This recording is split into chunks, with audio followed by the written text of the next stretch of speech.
మరొక breaking news అయితే అందుతుంది. హరిహర వీరమల్లు ఈ సినిమా పోస్ట్ పోన్ అయినట్టుగా, రిలీజ్ పోస్ట్ పోన్ అయినట్టుగా మనకైతే వార్తలు వస్తున్నాయి. సోషల్ మీడియా అంతటా కూడా ట్రెండింగ్ అవుతున్నటువంటి పరిస్థితి. అసలు విషయానికి వస్తే హరిహర వీరమల్లు ఇది దాదాపు 2019-18 ఆ టైంలో స్టార్ట్ అయినటువంటి మూవీ. పవన్ కళ్యాణ్ గారు ఒక సరికొత్త పందాన్ని, ఆయన ఇప్పటి వరకు చేయనటువంటి ఒక అద్భుతమైనటువంటి క్యారెక్టర్ని, జానపదాలకు సంబంధించినటువంటి హిస్టారిక్ స్టోరీని, దాంట్లో ఒక అంటే సనాతన ధర్మం గురించి పోరాడేటువంటి ఒక యోధుడిగా పవన్ కళ్యాణ్ గారు కనిపించిపోతున్నారు. దీని మీద చాలా ఎక్స్పెక్టేషన్స్ చాలా హై రేంజ్ లో ఉన్నాయి. ఎందుకంటే పవన్ కళ్యాణ్ గారు కత్తి పట్టుకుని చేసేటువంటి విన్యాసాలు కావచ్చు, కొన్ని ఫైట్ సీన్స్ కావచ్చు, చాలా అద్భుతంగా వచ్చాయి. కానీ చెప్పాలంటే హైలీ టెక్నికల్ గా దీన్ని చాలా అద్భుతంగా తెరకెక్కించారని ఇప్పటికే చాలా విజువల్స్ రూపంలో కావచ్చు, ట్రేజర్స్, సాంగ్స్ రూపంలో మనకైతే కనిపించాయి. కానీ ఇప్పటికే ఇది చాలా సంవత్సరాలు పోస్ట్ పోన్ అవుతుంది. ఎందుకంటే పవన్ కళ్యాణ్ గారు సుదీర్ఘమైనటువంటి రాజకీయాల్లోకి వచ్చిన తర్వాత ఆయన ఫ్రీ షెడ్యూల్లో మాత్రమే ఈ సినిమాని షూటింగ్ చేసుకుంటూ వచ్చారు.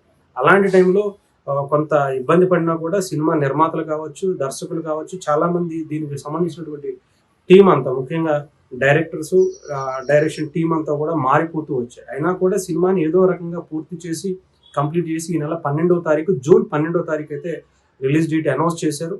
దానికి సంబంధించి ప్రెస్ మీట్ పెట్టి కూడా అందరికీ చెప్పడం అయితే జరిగింది. కానీ మళ్ళీ ఎందుకు పోస్ట్ పోన్ చేశారు? రీసెంట్ గా మనం చూసాం, పవన్ కళ్యాణ్ గారి సినిమా హరిహర వీరమల్లు రిలీజ్ అవుతుంది అని కొద్ది రోజులు డేట్ అనౌన్స్ చేయగానే డిస్ట్రిబ్యూటర్లు, ఎగ్జిబ్యూటర్లకు సంబంధించినటువంటి థియేటర్ల బంద్ అంశాన్ని తెరపైకి తీసుకొచ్చారు. దీని వెనక కుట్రకోణం దాగి ఉందని అందరికీ ఒక ఐడియాకి వచ్చేసింది. ఎందుకంటే పవన్ కళ్యాణ్ గారి సినిమా వస్తుంది అన్నప్పుడే ఇలాంటి వార్తను ఎందుకు తీసుకొచ్చారు, దీని అనుకున్నటువంటి వ్యక్తులు ఎవరు, దీని మీద సినిమా ఇండస్ట్రీలో 2 తెలుగు రాష్ట్రాల్లో కూడా రాజకీయంగా, సినిమా ఇండస్ట్రీ పరంగా కూడా చాలా తీవ్రమైనటువంటి చర్చ సాగింది. ఒక్కొక్కరు బయటకు వచ్చి నేను కాదు అని చెప్పుకున్నా కూడా చాలా బహిరంగంగానే ఎవరెవరు దీని వెనకాల ఉన్నారనేది చాలా స్పష్టంగానే బయటకు వచ్చినటువంటి పరిస్థితి. అయితే ఈ మధ్యలో మళ్ళీ ఏం జరిగింది, అన్ని సర్దుమణిగాయి కదా, గొడవ అంతా కంప్లీట్ గా పక్కకు వెళ్తుంది కదా, ఈ టైంలో మళ్ళీ హరిహర వీరమల్లు పోస్ట్ పోన్ ఎందుకు అయింది ఏంటి అనేది ఎవరికి అర్థం కాని పరిస్థితి. అంటే ఇప్పటికే అటు తమిళ్లో కావచ్చు, హిందీలో కావచ్చు, కన్నడ, మలయాళ భాషల్లో కూడా ఈ సినిమా రిలీజ్ చేయడంతో పాటు అంటే పాన్ ఇండియా సినిమాగా పవన్ కళ్యాణ్ గారి సినిమా మొట్టమొదటి సినిమా భారీ ఎత్తున రిలీజ్ చేయడానికి నిర్మాతలు అందరూ కూడా సిద్ధం అవుతున్నటువంటి ఈ టైంలో ఎందుకని మళ్ళీ నిర్మాతలు పోస్ట్ పోన్ చేయాలనే ఆలోచన ఏఎం రత్నం గారికి వచ్చింది? దీని వెనుకున్నటువంటి ఈ ఇష్యూస్ ఏమున్నాయి? నిర్మాతలకి ఏమన్నా, డిస్ట్రిబ్యూటర్లకి, ఎగ్జిబ్యూటర్లకి మధ్య ఏమన్నా ఇష్యూస్ వచ్చాయా? అసలు ఏం జరిగింది? దీని వెనక ఏంటి కదా? లేదంటే ఏమన్నా ఇంకా కొంచెం టైం తీసుకుని దీనికి సంబంధించినటువంటి ప్రచారం ఇంకా భారీ ఎత్తున చేస్తే బాగుంటుంది.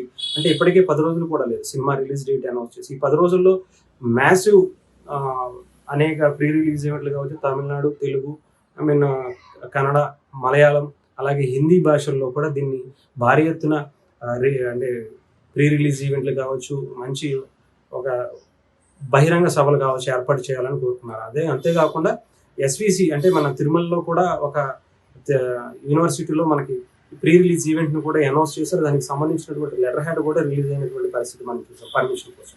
అంటే అన్ని బాగానే జరుగుతున్నాయి కదా, సడన్ గా ఎందుకని మారింది అనేది ఎవరికి అర్థం కానటువంటి పరిస్థితి. అంతేకాకుండా వారణాసిలో కూడా యోగి ఆదిత్యనాథ్ గారిని చీఫ్ గెస్ట్ గా, పవన్ కళ్యాణ్ గారు హీరోగా వస్తున్నటువంటి హరిహర వీరమల్లు చారిత్రాత్మకమైనటువంటి మన భారతదేశ కథలను ఒక మళ్ళీ మోదీ గారి నియోజకవర్గం వారణాసిలో ఇలాంటి దీనికి సంబంధించి ప్రీ రిలీజ్ ఈవెంట్ లాంటిది కూడా పెట్టాలనుకున్నారు. మరి ఇవన్నీ కూడా ఏమయ్యాయి అంటే టైం సరిగ్గా లేక ఇంకొంచెం ముందుకు వెళితే బాగుంటుంది, కొంచెం లేట్ చేస్తే ఇవన్నీ కూడా మంచి హైప్ ఇంకా బాగా క్రియేట్ చేసే అవకాశం ఉంటుందని ఏమన్నా నిర్మాతలు భావించారా? లేదంటే ఏమన్నా ఇష్యూస్ వచ్చాయా? దీనికి అఫీషియల్గా నిర్మాతకి సంబంధించినటువంటి ఆఫీస్ నుంచే మనకి అఫీషియల్గా అనౌన్స్ అవుతుంది అని చెప్పి కొద్దిగా సేపట్లో తెలుస్తుందని అయితే మనకు వస్తున్నటువంటి వార్త. సోషల్ మీడియా అంతటా అయితే చాలా క్లియర్గా ఈ సినిమా పోస్ట్ పోన్ అవుతుంది, హరిహర వీరమల్లు మళ్ళీ ఒక జూన్ 4వ తారీఖు రిలీజ్ డేట్ వస్తుంది అని చెప్పి అనుకుంటున్నారు. అది కూడా ఎగ్జాక్ట్ గా తెలియదు. అది కూడా నిర్మాతలకి సంబంధించినటువంటి అఫీషియల్ అనౌన్స్ వచ్చే వరకు అయితే అది కూడా క్లారిటీ లేదు. కానీ పోస్ట్ పోన్ అవుతుందని అయితే మాత్రం వార్తలు చాలా స్పష్టంగానే వస్తున్నటువంటి పరిస్థితి అయితే ఉంది.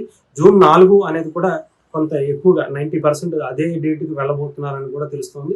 దీనికి సంబంధించి ఎలాంటి వార్త అటు నిర్మాతల దగ్గర నుంచి వస్తుందని మాత్రమే వెయిట్ చేయాలి. అఫీషియల్గా అనౌన్స్ చేస్తారు, అంతవరకు మాత్రం వెయిట్ చేయాల్సినటువంటి పరిస్థితి అయితే కనిపిస్తుంది. ఏదేమైనా సరే హరిహర వీరమల్లు డెఫినెట్ గా పవన్ కళ్యాణ్ గారికి ఒక కంబ్యాక్ మూవీ అవుతుంది. పాన్ ఇండియా లెవెల్లో పవన్ కళ్యాణ్ గారి స్థాయిని రాజకీయాల్లోకి వచ్చిన తర్వాత, డిప్యూటీ సీఎం అయిన తర్వాత, అధికారం చేయబట్టిన తర్వాత పవన్ కళ్యాణ్ గారు రిలీజ్ కాబోతున్నట్టు ఆయన నుంచి వస్తున్నటువంటి సినిమా మ్యాసివ్ హిట్ అందుకోబోతుంది అనడంలో ఎటువంటి సందేహం లేదు. ఎందుకంటే కథ కూడా అంత బలంగా ఉంది. దానికి సంబంధించి ఇప్పటికే కీరవాణి గారు కూడా మంచి ట్యూన్స్ ఇచ్చారు. మంచి బ్యాక్గ్రౌండ్ మ్యూజిక్స్ కావచ్చు అన్నీ కూడా ఒక అద్భుతంగా వచ్చాయి. టైము ఎక్కువ తీసుకోవటం వల్ల ఇంకా ఎక్కువగా దాన్ని బయట అంటే విజువల్ చూపించుకోవడానికి, బ్యాక్గ్రౌండ్ మ్యూజిక్ చేయడానికి ఇవన్నీ కూడా మంచి అవకాశంగా చిత్ర యూనిట్ తీసుకుంది. సో మరి ఎలాంటి అద్భుతాలు, ఎలాంటి రికార్డ్స్ క్రియేట్ చేస్తుంది అనేది మనకు కొద్ది రోజుల్లోనే తెలియబోతుంది. దీనికి సంబంధించి ఎలాంటి పోస్ట్ పోన్ అవుతుంది, ఎందుకు పోస్ట్ పోన్ అవుతుంది అనేది కూడా నాకు తెలిసి నిర్మాతలు చెప్తారని భావిస్తున్నాను.